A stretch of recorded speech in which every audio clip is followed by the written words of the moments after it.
Assalamualaikum warahmatullahi wabarakatuh.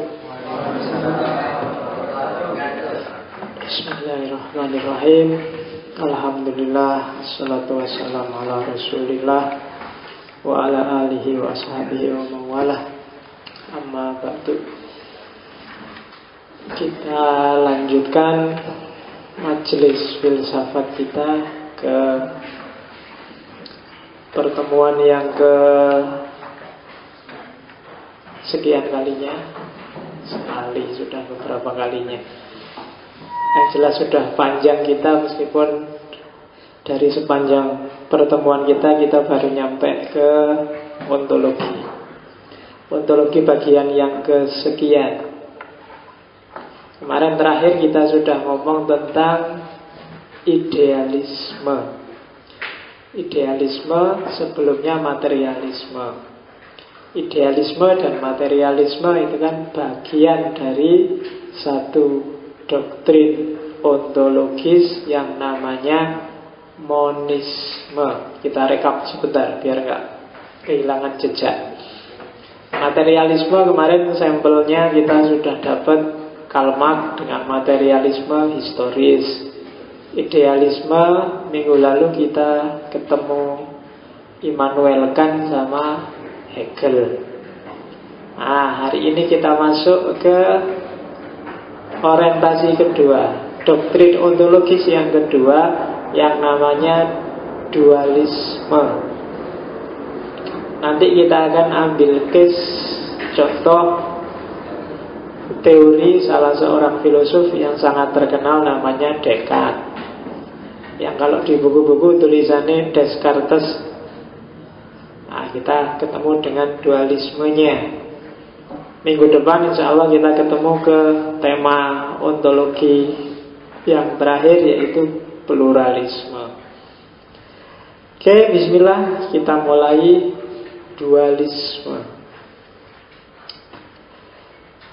Dualisme sebenarnya pengertiannya sederhana. Kalau kemarin di monisme itu bahwa substansi hakikat dari kenyataan itu satu. Ada yang bilang satu itu materi, ada yang bilang satu itu ide. Yang satu bilang bahwa materi lah yang inti, yang satu bilang ide lah yang inti. Nah, hari ini kita masuk ke dualisme yang bilang bahwa dalam hidup ini dua-duanya inti. Materi juga inti, ide juga inti. Tiap hari kita kan, makanya di situ disebut logika oposisi yang sering dipakai sehari-hari, itu logika dualisme. Kategori berpikir yang paling mudah dan paling sering dipakai, kamu nggak perlu kursus untuk ngerti logika ini, adalah logika oposisi. Ada siang, ada malam. Ada hitam, ada putih, ada dingin, ada panas. Kalau anget lawannya apa? Antara anget lawannya nggak ada ya. Kalau hijau lawannya apa? Kalau hitam lawannya apa? Katanya siapa? Kok hitam ada lawannya, hijau kok nggak ada lawannya? Hijau biru Pak. Hijau lawannya biru. Kalau merah? Kuning. Ya. Kalau biru lawannya apa? Oke. Ya. Kalau dalam filsafat postmodern itu namanya oposisi biner. Gara-gara cara berpikir dikotomis dualistik ini, kadang-kadang kita jadinya cara berpikirnya agak kategoris. Misalnya hitam, putih. Kalau dijajar dengan baik buruk, terus yang baik itu yang putih, yang buruk itu yang hitam, kan gitu. Kalau dijajar dengan siang malam, berarti yang baik itu yang siang, malam itu yang buruk karena dia gelap. Kalau dijajar dengan apa lagi? Oposisi kan selalu begitu. Kanan kiri, yang kanan itu yang baik, yang kiri itu yang jelek, kan selalu begitu. Itu namanya oposisi biner. Dan ini yang sering kalau di filsafat postmodern disebut menjebak orang. Ya kalau contohnya kanan kiri. Kalau contohnya laki-laki dan perempuan, yang baik yang mana? Susah kan? Loh, enggak. Ini nanti yang jadi sangkan paratnya. Kenapa kok terus ada feminisme itu? Karena orang secara nggak sadar digiring berpikirnya akan ke sana. Laki-laki, perempuan, hitam, putih. Kira-kira yang hitam yang laki-laki apa yang putih yang laki-laki? Ya kan, orang selalu digiring gitu. Kalau dosen sama mahasiswa, yang putih yang dosen apa yang mahasiswa? Kamu kok ngaku dewe yang mahasiswa, berarti yang hitam. Ya, kamu kan, kalau kamu mau hitam ya tidak apa-apa lah. Hitam itu siapa takut. Oke, jadi oposisi. Jadi dualisme adalah pandangan filosofis yang bilang bahwa eksistensi itu tidak tunggal dan juga tidak banyak, tapi dua. Jadi modus eksistensi, modusnya realitas itu dua. Ada natural, ada supernatural. Ada alami, ada buatan.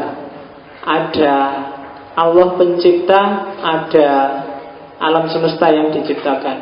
Kalau kamu bilang tauhid, Allah itu esa, itu kelihatannya satu, tapi sebenarnya dualistik. Dalam tauhid Allah memang esa, tapi kan ketika kamu yakin bahwa Allah itu esa, berarti yang di luar Allah itu berarti semuanya ciptaan. Ada kholik, ada makhluk. Tauhid kan gitu. Harus tegas dibedakan. Ada fisik, ada mental, ada dunia gaib, ada dunia nyata, ada, dan selalu begitu. Maka katanya kelompok dualisme, alam ini sebenarnya hakikatnya ada dua, tidak satu dan tidak banyak. Tidak plural, kenapa? Karena yang plural itu bisa dikutupkan jadi dua. Kategori paling gampang. Jadi secara umum dualisme adalah pandangan yang menyatakan ada dua substansi yang mendasari dunia, yaitu aspek materi dan aspek mental. Kalau setback ke belakang, kemarin-kemarin ketemu Plato, ketemu Aristoteles kan sudah ngomong tentang ini, tentang yang modelnya agak dualistik. Kalau di Plato ada dunia ide, ada dunia nyata. Dunia ide itu dunia yang sempurna, dunia nyata itu dunia yang temporer, berubah-ubah. Kalau Aristoteles ada matter, ada form. Matter itu bahannya, kayunya, form itu bentuk mejanya. Nah ini kan dualistik, cara berpikir yang serba dua. Hidup ada yang sukses, ada yang tidak sukses. Performan ada yang cakep, ada yang jelek. Manusia kan selalu juga begitu. Ada orang baik, ada orang tidak baik, orang jahat. Ada anak soleh, ada anak lawannya soleh itu apa? Soleh. Soleh-soleha. Oke. Ada laki-laki, ada perempuan. Kalau tidak laki-laki, tidak perempuan, itu kira-kira tidak punya hakikat atau hakikat, dua hakikat yang ngumpul. Tidak laki-laki, tidak perempuan. Oke, jadi modus operandi kenyataan, modus eksistensi itu dua. Nah, itu kuncinya di situ. Jadi kalau kemarin monisme itu orang mengejar hakikat yang satu, pokoknya harus satu, sekarang dua. Kalau agama, orang kenalnya agama yang punya Tuhan dua. Misalnya Zoroaster. Zoroaster itu punya keyakinan bahwa ketuhanan itu punya dua dimensi. Satu Tuhan baik, yang kedua Tuhan jelek. Dan ini katanya orang kalau secara debat, secara gampang-gampangan itu ketuhanan yang dualistik ini lebih mudah menjawab pertanyaan tentang teodisi. Teodisi itu tentang kejahatan. Kamu susah untuk menjawab bagaimana Tuhan yang Islam misalnya yang monoteis itu biasanya bingung jawab pertanyaan Tuhan yang Rahman Rahim, tapi kok bisa ada tsunami ya, bisa ada bencana ya, bisa ada gunung meletus yang memakan ribuan nyawa, bisa ada tsunami yang memakan jutaan orang. Katanya Tuhan itu penyayang, kok bisa sadis gitu ya. Nah, kita jawabnya mesti rotok bulat kalau di Islam. Tapi kalau di Majusi gampang. Loh, itu kerjaannya Tuhan jelek. Kalau Tuhan bagus enggak gitu-gitu. Tuhan bagus yang bagus-bagus.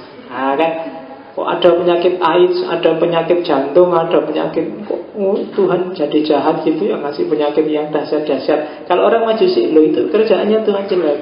Tuhan bagus ya? Enggak ngerjain itu. Jadi berhadapan dengan Tuhan jelek, orang minta perlindungan. Berhadapan dengan Tuhan bagus, orang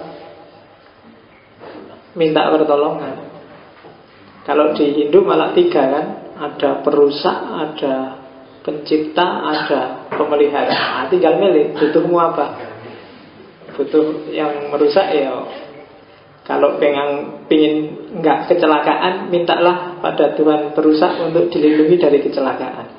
Kalau pingin kreatif, pingin ada hal baru, mintalah pada Tuhan pencipta. Kalau pingin hidupmu lancar, tentram, aman, mintalah pada Tuhan pemelihara. Gampang.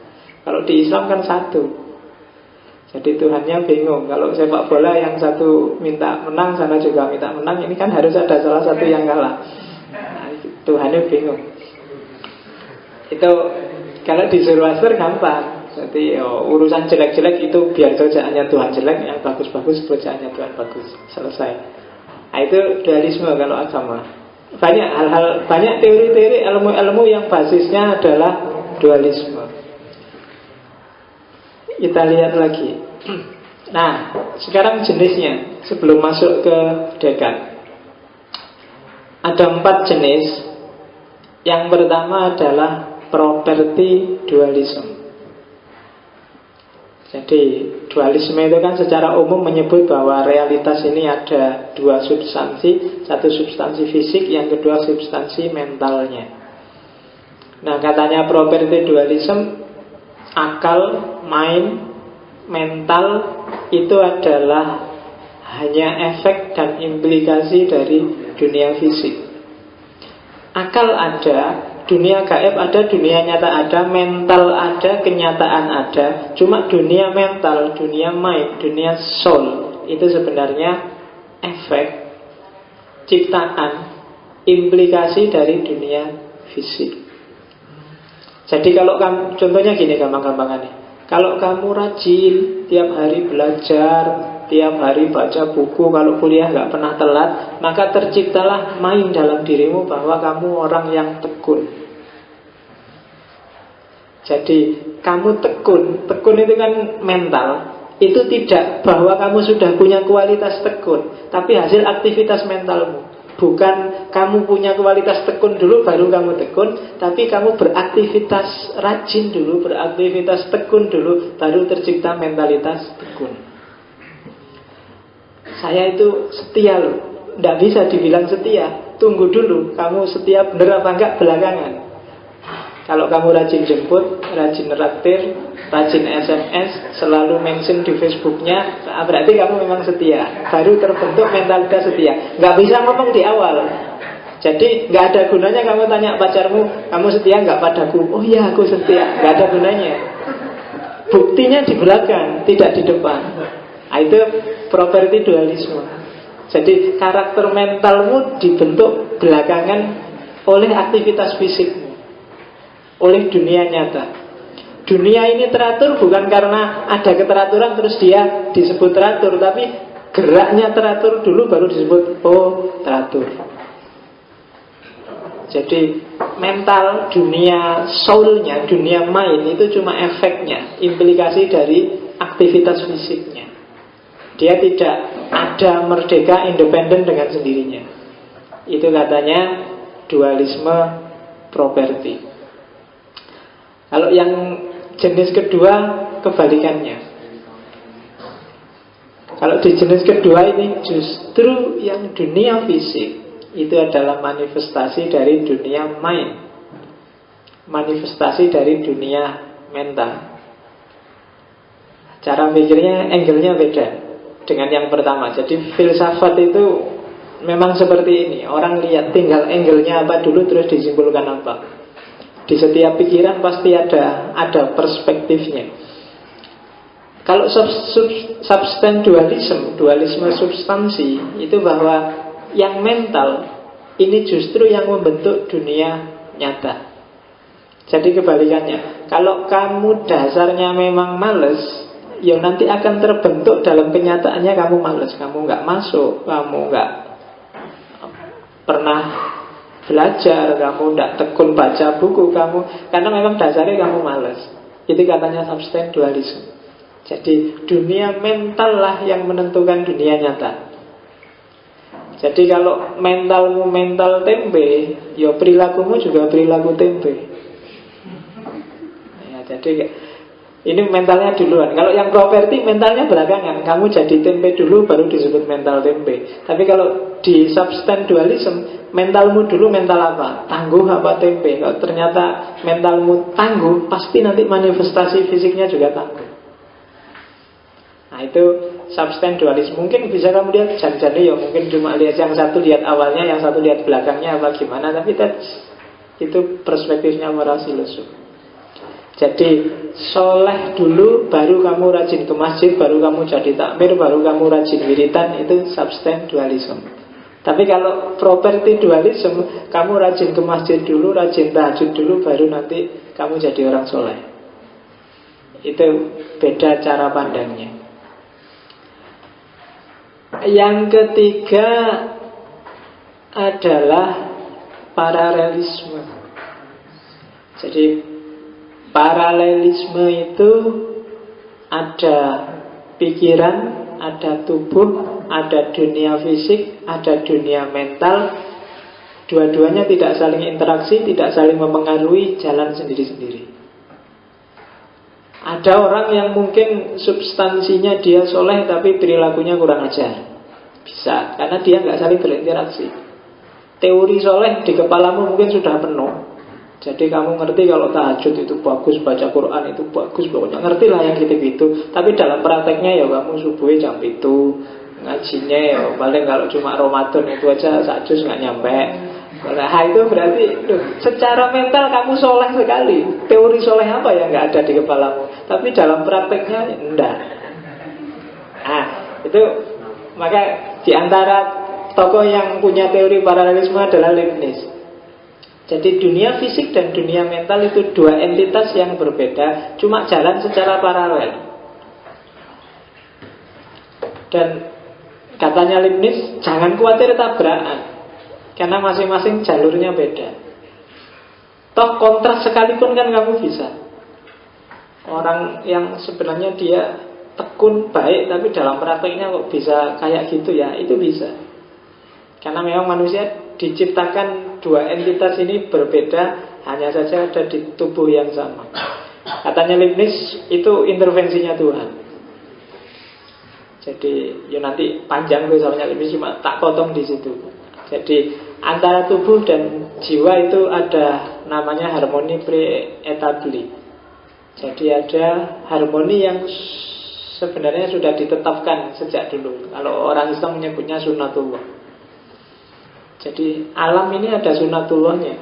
Ada dimensi fisik, ada dimensi non-fisik, tapi dua-duanya bisa harmonis, jangan khawatir. Meskipun dalammu soleh, luarnya nakal, tapi kan tetap bisa harmonis. Kamu tidak jadi stres, nggak jadi kacau, nggak jadi gila gara-gara kayak gitu. Kenapa ada harmoni pre-establi? Ada kapasitas-kapasitas yang bikin kamu bisa mengharmoniskan dua jalur ini. Ya kadang sama, isinya sama, luarnya beda. Kadang isinya beda, luarnya sama. Macam-macam, tapi pasti akan ada harmoni. Itu namanya paralelisme. Jadi jangan takut, wah nanti jangan-jangan saya belajar tasawuf gimana ya, jangan-jangan itu nggak harus gitu. Aku belajar filsafat, jangan-jangan nanti murtad. Nggak harus kok. Bisa kamu sangat ahli filosof, tapi juga dalam prakteknya nggak harus jadi murtad. Gampang caranya. Kenapa? Ada harmoni pre-established. Jadi sunnatullahnya sudah ada, jangan khawatir. Allah sudah ngatur itu. Nah itu paralelisme. Jadi pikiran tidak ada saling keterpengaruhan kok. Beda sama sekali juga bisa. Jenis dualisme yang keempat adalah